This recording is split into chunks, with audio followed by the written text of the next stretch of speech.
Hello friends, basics of Python in Hindi series की 7वीं video में आपका स्वागत है। हम आज की वीडियो में देखने वाले हैं कि हम डिक्शनरी को कैसे क्रिएट करते हैं, कैसे एक्सेस करते हैं, उसकी वैल्यू कैसे चेंज करते हैं, लूप्स कैसे यूज करते हैं। चलिए देखते हैं। स्टार्ट करते हैं डिक्शनरी क्रिएट करने से। तो डिक्शनरी क्रिएट करने के कई सारे तरीके हैं। उनमें एक सबसे ज़्यादा फेमस जो है वो है हमारा कर्ली ब्रेसेस से क्रिएट करना। और कर्ली ब्रेसेस से डिक्शनरी क्रिएट करने के लिए मैं एक एग्जांपल ले लेता हूँ EX करके, और इसमें मैं कर्ली ब्रेसेस से पहली पास करता हूँ की 1 और उसकी वैल्यू 1, देन कॉमा लगा के मैं दूसरी की पास करूँगा एंड उसकी वैल्यू पास करूँगा। तो आप इसमें देख सकते हैं कि यहाँ पे मैंने की और वैल्यू के बीच में कॉलन से सेपरेशन किया हुआ है। तो पाइथन ऑटोमेटिकली अंडरस्टैंड कर लेगा कि ये एक डिक्शनरी है। मैंने ये रन कर दी है और मैं टाइप ऑफ X चेक करूंगा तो वो एक डिक्शनरी है। ऑल्सो मैं इसकी वैल्यू अगर चेक करूंगा तो आप देख सकते हो वो की 1 वैल्यू 1, की 2 वैल्यू 2। तो ये मेरी एक डिक्शनरी क्रिएट हो गई है। दूसरा तरीका डिक्शनरी क्रिएट करने का होता है डिक्ट कंस्ट्रक्टर में वैल्यू पास करने से। तो इसके लिए मैं एक और एग्जांपल ले लेता हूँ। व्हीकल करके मैं एक डिक्शनरी क्रिएट करने वाला हूँ और इसमें डिक्ट, इसके अंदर मैं पहली वैल्यू पास करूंगा v_type और इसके इक्वल में मैं लिखने वाला हूँ बाइक। ये बाइक टाइप का है। सेकंड में लिखूंगा मॉडल और मॉडल इक्वल टू 2018। थर्ड में लिखूंगा ब्रांड इज इक्वल टू। तो ये हमारी एक डिक्शनरी बन जाएगी। ध्यान से देख लेना यहाँ पे कि यहाँ पे मैंने की को स्ट्रिंग की तरह पास नहीं किया है, जबकि यहाँ पे मुझे की को स्ट्रिंग या इंटीजर के फॉर्म में पास करना पड़ेगा। और कॉलन की जगह मैंने इक्वल लगाए हैं और इसे मैं चेक कर लेता हूँ। व्हीकल्स को मैं देखूंगा तो ये हमारी एक डिक्शनरी क्रिएट हो गई है। तीसरा तरीका है हमारा डिक्शनरी क्रिएट करने का फ्रॉम कीज। और फ्रॉम कीज को यूज करने के लिए मुझे एक इटरेबल बनाना पड़ेगा और मैं सेट टाइप का इटरेबल लूंगा। लिस्ट नहीं ले सकता क्योंकि हमारी लिस्ट में पॉसिबिलिटी होती है वैल्यूज डुप्लीकेट होने की, जबकि सेट में हमारी वैल्यू डुप्लीकेट नहीं होती, इसलिए मुझे सेट लेना पड़ेगा। मैं वॉबल्स के लिए एक क्रिएट करता हूँ सेट और उसमें a। तो ये मेरे हो गए वॉबल्स। और फ्रॉम कीज से डिक्शनरी क्रिएट करने के लिए मुझे क्या करना पड़ेगा, v= डिक्ट को मैं लूँगा और डिक्ट को लूँगा मैं, उसमें फ्रॉम कीज मैं कॉल करूँगा और उसमें मैं इटरेबल्स दूंगा वॉबल्स। इसमें एक दूसरा पैरामीटर भी हम दे सकते हैं जो कि ऑप्शनल होता है, जैसे कि आप यहाँ देख सकते हो वैल्यू। अगर हम उसे नहीं देंगे तो वो डिफॉल्ट नन होता है। अभी हम इसे ऐसे ही रन कर देते हैं और v की वैल्यू चेक करते हैं। तो v की वैल्यू हम देखेंगे AEIOU की वैल्यू ऑटोमेटिकली नन असाइन हो गई है।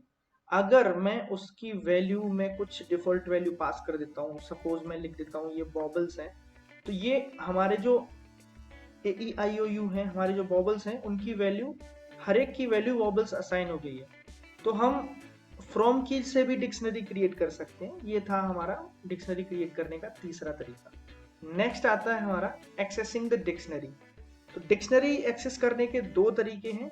पहला तरीका है, जैसे मैंने एक व्हीकल डिक्शनरी बनाई हुई है, तो अगर मुझे इसमें मॉडल एक्सेस करना है तो मुझे एक की पास करनी पड़ेगी मॉडल, तो मेरी जो मॉडल की वैल्यू है वो आ जाएगी। मैं इसे इंडेक्सिंग से रेफर नहीं कर सकता। एक तो ये तरीका है। दूसरा तरीका है, मैं गेट फंक्शन लगा के भी वैल्यू पा सकता हूँ। तो गेट फंक्शन करके सपोज मैं v_type यानी कि व्हीकल टाइप की वैल्यू चाहता हूँ तो वो मुझे बाइक वैल्यू रिटर्न कर देगा, क्योंकि मेरे जो व्हीकल के अंदर v टाइप की वैल्यू बाइक है। ये तो था हमारा accessing item in dictionary. Next आता है changing the value. Value change करने के लिए किसी डिक्शनरी में, जैसे हमारे पास ऊपर से आई हुई वैल्यू डिक्शनरी है व्हीकल, उसमें सपोज मुझे व्हीकल टाइप की वैल्यू चेंज करके कार करना है, तो मैं उससे एक उसमें इंडेक्स पास करूंगा और उसकी वैल्यू, जो नई वाली वैल्यू मैं देना चाहता हूँ, वो दूंगा और रन कर दूंगा। तो मेरी जो व्हीकल डिक्शनरी है उसकी वैल्यू चेंज हो गई है। एक चीज और मैं बता देता हूँ इसमें, जैसे सपोज मैंने ब्रांड सेट कर रखा है तो वो अभी मैंने स्ट्रिंग कर रखा है, यानी कि होंडा एक स्ट्रिंग है। मैं चाहूँ तो इसे इंटीजर या फ्लोट में भी कन्वर्ट कर सकता हूँ। सपोज मैं 2.45 एज अ फ्लोट ले रहा हूँ, तो इसकी वैल्यू भी कन्वर्ट हो जाएगी और वो फ्लोट में आ जाएगा। ये हमारी लिमिटेशन नहीं है कि अगर हम एक बार कोई वैल्यू असाइन स्ट्रिंग या फ्लोट कर देते हैं तो हम उसे उसका डेटा टाइप चेंज नहीं कर सकते। हम यहाँ पे कोई अदर ऑब्जेक्ट भी डाल सकते हैं। नेक्स्ट आता है हमारा एडिंग आइटम इन डिक्शनरी। तो डिक्शनरी में आइटम ऐड करने के लिए हमें कुछ नहीं करना है। सिंपल, जैसे कि मैं अपने व्हीकल में एक आइटम ऐड करना चाहता हूँ, नंबर ऑफ टायर्स। तो जब मुझे नंबर ऑफ टायर्स ऐड करने हैं, तो अगर मैं कार यूज कर रहा हूँ तो मेरी नंबर ऑफ टायर्स 4 होंगे। अब हम चेक कर लेते हैं कि हमारी डिक्शनरी में ये नई एंट्री गई है कि नहीं। तो आप देख सकते हो कि ये मेरी वैल्यू ऐड भी हो गई है। तो जैसे हम वैल्यू चेंज करते हैं वैसे ही हम वैल्यू ऐड भी कर सकते हैं। तो ये इंडेक्स फर्स्ट चेक करता है कि उसकी कोई वैल्यू अवेलेबल है या नहीं। अगर वैल्यू अवेलेबल नहीं है तो उसे वो ऐड कर देगा। नेक्स्ट आता है हमारा for loop in dictionary. For loop use करने के कई सारे तरीके हैं डिक्शनरी में। तो फर्स्ट है फॉर एक्स इन व्हीकल। इसमें जो x मुझे रिटर्न किया जाएगा वो एक्चुअली कीज रहेंगी। तो x जो हमारी हैं वो की रहेंगी, जैसे कि आप देख सकते हो इसमें v type, model, brand, number of tyres. तो इसकी वैल्यू एक्सेस करने का एक तरीका हो सकता है, उसमें मैं हर एक बार की पास कर दूं और उसकी वैल्यू गेट कर लूं। नेक्स्ट तरीका हो सकता है कि मैं for v in vehicle dot value and here. तो जैसे कि मैंने यहाँ पे v को प्रिंट कराया, तो आप देख सकते हो कि वो सिर्फ वैल्यूज है। नेक्स्ट एक तरीका और है जिसमें हम के कीज, तो हम की को एक्सेस करने का एक तरीका और है। नेक्स्ट और मोस्ट फेमस तरीका है डिक्शनरी को एक्सेस करने का, जिसमें हम दो वैल्यू एक साथ गेट करते हैं, जो कि आता है हमारा व्हीकल डॉट आइटम्स के द्वारा। ये आइटम्स मेथड हमारी एक टपल की लिस्ट को रिटर्न करता है और इसे हम प्रिंट करा सकते हैं के फॉर की एंड प्रिंट वी फॉर। इसकी जब हम वैल्यू रन करेंगे तो आप देख सकते हो कि फर्स्ट की है, देन वैल्यू की। ऐसे हम फॉर लूप यूज करते हैं डिक्शनरी में। नेक्स्ट आता है इनक्लोज। मैं चेक करना चाहता हूँ कि मेरी व्हीकल डिक्शनरी के वैल्यूज में है या नहीं। तो जैसे कि मैं देखूंगा, यस, कार मेरे व्हीकल डिक्शनरी की वैल्यू में है। मैं एक बार ये भी देख लेता हूँ कि मॉडल जो है वो मेरा कीज में है या नहीं है। यस, कीज में है। मैं ये भी देख लेता हूँ कि ब्रांड मेरे कीज में है, ब्रांडेड मेरे कीज में नहीं है, इसलिए ये फॉल्स आएगा। तो आप देख सकते हो कि मैं कीज रेफर कर सकता हूँ। कीज रेफर करने का सिंपल तरीका पहला वाला भी है, जैसे कि वी अंडरस्कोर टाइप में अगर चेक करता हूँ मेरी डिक्शनरी में, तो अगर मैं सिंपल व्हीकल लिखता हूँ विदाउट तो भी वो कीज ही रिटर्न करेगा। तो आप देख सकते हो कि वी अंडरस्कोर टाइप मेरे व्हीकल डिक्शनरी में है। ये था इनक्लोज। नेक्स्ट हम देखने वाले हैं लेंथ ऑफ डिक्शनरी। तो डिक्शनरी की लेंथ निकालने के लिए, तो जैसे कि मैं लेन फंक्शन यहाँ पे भी यूज कर सकता हूँ और अपनी पुरानी वाली डिक्शनरी व्हीकल यहाँ यूज करूँगा और देखूंगा। तो ये जितनी भी मेरी व्हीकल में कीज हैं उनकी लेंथ दे देगा। ऑल्सो मैं वैल्यू की लेंथ भी निकाल सकता हूँ, व्हीकल डॉट वैल्यू। तो ये मेरे वैल्यूज की लेंथ दे देगा।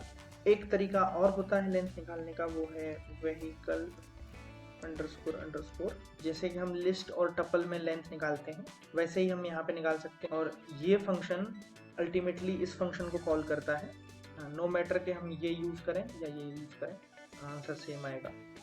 नेक्स्ट देखते हैं हम deleting a value in dictionary. Dictionary में वैल्यू डिलीट करने के कुछ तरीके हैं। उनमें जैसे कि मेरा एक व्हीकल जो मेरी डिक्शनरी है जिसे मैं अब तक यूज कर रहा हूँ, उसका मैं एक कॉपी बना लेता हूँ। v is equal to vehicle dot copy.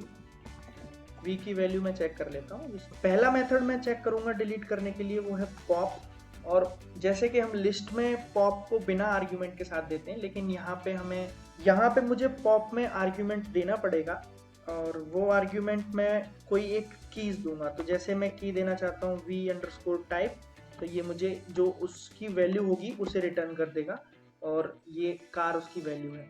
एक मेथड और होता है वैल्यू डिलीट करने के लिए, जो है पॉप आइटम। और इसकी कुछ खासियत है, वो ये है कि ये method before Python 3.7 random value देता था। अब ये मेथड हमारा लास्ट वैल्यू ऑफ डिक्शनरी देता है। तो जैसे कि मेरी लास्ट वैल्यू मेरी डिक्शनरी में नंबर ऑफ टायर्स है, तो टपल रिटर्न हो जाएगी। तीसरा तरीका होता है डिलीट करने का, डेल एंड मेरी डिक्शनरी एंड उसकी की पास करके मैं एक पर्टिकुलर की को डिलीट कर सकता हूँ। डेल कीवर्ड से मैं पूरी डिक्शनरी भी डिलीट कर सकता हूँ, जैसे कि मैं लिस्ट और टपल के साथ करता है। तो ये मेरा वी पूरा मेमोरी से उड़ जाएगा और अभी एरर आएगा।